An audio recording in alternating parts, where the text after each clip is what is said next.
दोस्तों कहानी शुरू होती है और हम एक आदमी एलन को देखते हैं जो कि अपने ऑफिस में बैठा कंप्यूटर पर गेम खेल रहा था। पर तभी उसे उसकी वाइफ का फोन आता है और वो उसे बताने लगती है कि आज हमें एक घर देखने जाना है। इसके बाद एलन अपनी वाइफ मैरी को लेकर उस लोकेशन पर पहुंच जाता है। फिर ब्रोकर उन्हें वो घर दिखाने लगता है और उन दोनों को भी ये घर बहुत पसंद आता है। इसके बाद ब्रोकर उन्हें बेसमेंट में लेके जाता है, लेकिन यहाँ पर ये दोनों मियाँ बीबी कंफ्यूज हो जाते हैं कि ये आदमी बेसमेंट में हमें क्या दिखाने वाला है। लेकिन तभी वो ब्रोकर उन्हें वहाँ पर एक सुरंग दिखाता है और कहता है कि मेरे पीछे आओ। अब एलन उसके पीछे जाने लगता है, लेकिन तभी मैरी उसे मना कर देती है और कहती है कि कहीं ये हमारे साथ कुछ बुरा ना कर दे। लेकिन तभी वो ब्रोकर उन्हें कहता है कि आप लोग चिंता मत कीजिए, मैं किसी के साथ कुछ नहीं करूंगा। जिसकी बात मानकर वो दोनों भी उसके पीछे पीछे वहाँ पर चले जाते हैं। लेकिन जब वो नीचे आते हैं तो वो ये देखकर चौंक जाते हैं कि वो दोनों वापस उसी घर में आ गए थे। तभी वो ब्रोकर उन्हें बाहर ले जाता है और उन्हें सारी बातें बताने लगता है। कहता है कि अब जो मैं आपको बताने वाला हूँ वो आप लोग बहुत ही ध्यान से सुनना। ये सुरंग कोई आम सुरंग नहीं है। हे मूवी के चाहने वालों, हम आपके लिए लेकर आए हैं एक धमाका ऑफर। नेटफ्लिक्स और अमेजोन पर भारी भरकम छूट आपके सामने अभी प्लान लिखे हुए हैं। अगर आपको हमारे प्लान चाहिए तो दिए गए व्हाट्सएप नंबर पर कांटेक्ट करें। नेटफ्लिक्स और अमेजोन जैसे किसी भी प्लेटफॉर्म के लिए संपर्क करें।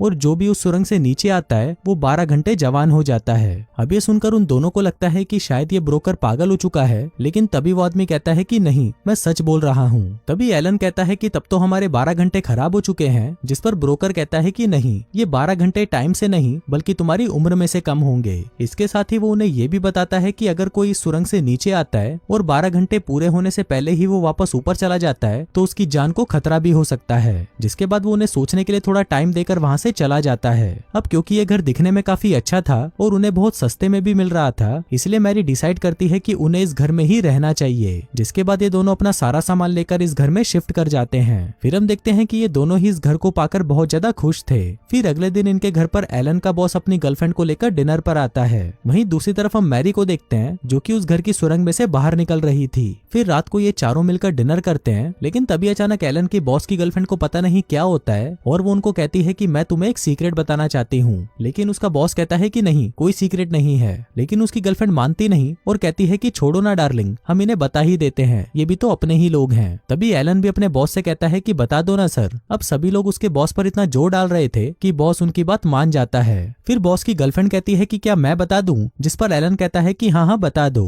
वो लड़की कहती है कि ये थोड़ा अजीब है पर मैं सच बोल रही हूँ। अब ये सुनकर बॉस को गुस्सा आ जाता है और वो उसे कहता है कि तुम रहने दो, मैं ही बता देता हूँ। वो बताता है कि हम सभी मर्दों के पास कुदरती एक हथियार होता है, लेकिन मैंने एक इलेक्ट्रॉनिक हथियार फिट करवाया है जो कि बिना रुके घंटों तक काम कर सकता है। अब ये सुनकर एलन थोड़ा कंफ्यूज हो जाता है और वो अपने बॉस से पूछता है कि आप इसे कंट्रोल कैसे करते हो। बॉस कहता है कि मेरे स्मार्टफोन में इसका ऐप है और इसी से ही मैं इसे कंट्रोल करता हूँ। अब ये बात सुनकर मैरी भी हैरान हो जाती है और वो उससे पूछती है कि फिर तुम्हारे असली हथियार का क्या हुआ। बॉस कहता है कि उसको तो मैंने कब का काट कर फेंक दिया। मैरी कहती है कि मैंने तो ऐसा पहला इंसान देखा है जो कि नकली हथियार लेकर घूमता है। बॉस कहता है तो इसमें बड़ी बात क्या है, ये 2023 चल रहा है और तुम पता नहीं कौन से जमाने में जी रहे हो। तभी उसकी गर्लफ्रेंड भी शुरू हो जाती है और नकली हथियार के कई फायदे बताने लगती है। कहती है कि ये बिल्कुल असली की तरह लगता है और आप इसे 24 घंटे लगातार यूज भी कर सकते हो। अब ये सुनकर सभी लोग एक्साइटेड हो जाते हैं और तभी एलन भी उन्हें इस घर के सीक्रेट के बारे में बताने लगता है, पर तभी मैरी उसे चुप करा देती है। फिर डिनर के बाद जब उसका बॉस और उनकी गर्लफ्रेंड चले जाते हैं तभी मैरी एलन से बहस करने लगती है। कहती है कि अब हमारी जिंदगी में पहले जैसा एक्साइटमेंट नहीं रहा, मुझे तो याद भी नहीं है कि आखिरी बार तुम मेरे पास कब आए थे। एलन कहता है कि अब हमारी ये सब करने की उम्र नहीं रही, ज्यादा से ज्यादा हम दोनों साथ में पार्क में घूम सकते हैं, लेकिन इसके अलावा अब मैं तुम्हारे साथ कुछ नहीं कर सकता। सबसे बढ़िया है कि हम लोग खा पी कर एंजॉय करें और तुम ये फालतू बातें अपने दिमाग से निकाल दो। लेकिन मैरी भी कहाँ उसकी बात सुनने वाली थी, इसलिए वो डिसाइड करती है कि वो बार बार उस सुरंग में से अंदर जाएगी और वो ये तब तक करेगी जब तक वो जवान ना हो जाए। फिर इसके बाद क्या था, अगले दिन से मैरी उस सुरंग के अंदर जाना शुरू कर देती है। वहीं एलन ऑफिस जाने से पहले उससे मिलना चाहता था, लेकिन जब मैरी उसे घर में कहीं दिखाई नहीं देती तो एलन उसे बिना मिले ही अपने ऑफिस चला जाता है। इसके बाद जब वो ऑफिस में अपना काम कर रहा था तभी उसे उसका बॉस बुलाता है और उसे पूछता है कि तुम्हें मेरे सीक्रेट के बारे में जानकर कैसा लगा। एलन कहता है कि मुझे तो बहुत ही अच्छा लगा और आप बहुत ही अच्छे इंसान हो जो अपनी गर्लफ्रेंड के बारे में इतना सोचता है। उधर घर पर हम मैरी को देखते हैं जो कि अपनी और एलन की जवानी की फोटोज देख रही थी। वो उन्हें देखकर सोचने लगती है कि वो भी क्या दिन थे जब एलन और मैं साथ में बहुत मस्ती किया करते थे, लेकिन अब सब कुछ बदल चुका है। फिर रात को हम एलन के बॉस के घर को देखते हैं, जहाँ पर हमें पता चलता है कि काफी दिन बीत चुके हैं, लेकिन उसके बॉस ने अभी तक अपनी गर्लफ्रेंड को हाथ तक नहीं लगाया और उसकी गर्लफ्रेंड को ये सब बहुत ही अजीब लगता है। उधर दूसरी तरफ हम मैरी को देखते हैं, जो कि एलन से कहती है कि हमारे पास अभी भी एक मौका है, हम फिर से जवान हो सकते हैं। मैं भी कुछ दिनों से जवान बनने की कोशिश कर रही हूँ, चाहे तुम मुझे हाथ लगाकर देख सकते हो। लेकिन जब एलन उसे चेक करता है तो वो उसे कहता है कि मुझे तो नहीं लगता कि तुम जवान हो रही हो। अब ये सुनकर मैरी को गुस्सा आ जाता है और वो उसे कहती है कि एक तो मैं जवान बनने की कोशिश कर रही हूँ और तुम्हें मुझ में कोई फर्क ही दिखाई नहीं दे रहा।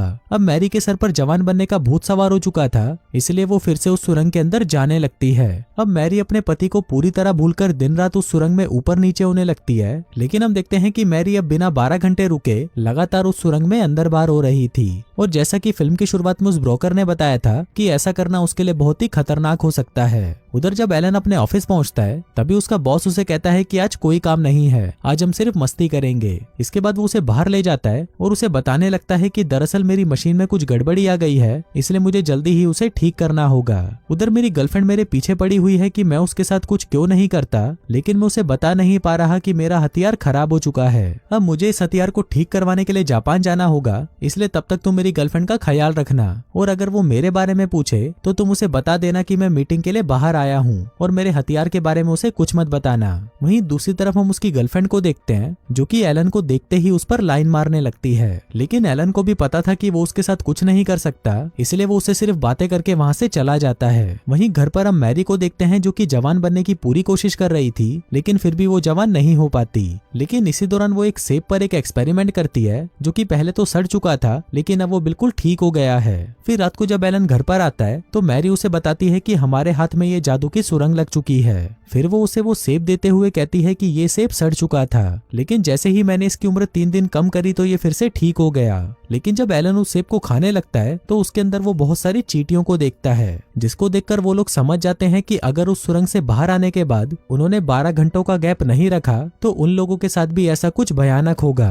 अब क्योंकि मैरी बहुत ज्यादा डर चुकी थी, इसलिए वो दोनों सीधा एक डॉक्टर के पास जाते हैं, जहाँ पर एलन डॉक्टर को बताता है कि मेरी वाइफ एक जादुई सुरंग में गई थी, इसलिए उसका शरीर सड़ने लगा है। तो क्या आप मेरी वाइफ को चेक करके बता सकते हो कि अब वो कैसी है? अब ये सुनकर उस डॉक्टर को लगता है कि शायद ये दोनों पागल हो चुके हैं, इसलिए वो दोनों को वहां से भगा देता है। लेकिन फिर घर आते ही मैरी एलन से लड़ने लगती है कि मुझे कैसे भी करके जवान होना ही है। इस पर एलन कहता है कि ऐसे जवान होकर भी तुम क्या ही करोगी जब तुम जिंदा ही नहीं बचोगी। लेकिन अब मैरी का दिमाग पूरी तरह से खराब हो चुका था और अब उसे एक मॉडल बनना था, इसलिए वो फिर से उस गुफा में अंदर बाहर होना शुरू हो जाती है। उधर दूसरी तरफ हम उसके बॉस को देखते हैं, जिसके हथियार की सर्जरी अब पूरी हो चुकी थी। इसके बाद जब वो जापान से वापस लौटता है तो वो अपने साथ एक सुंदर सी लड़की भी उठा लाता है, क्योंकि अब उसकी पुरानी गर्लफ्रेंड को कोई और मिल चुका था।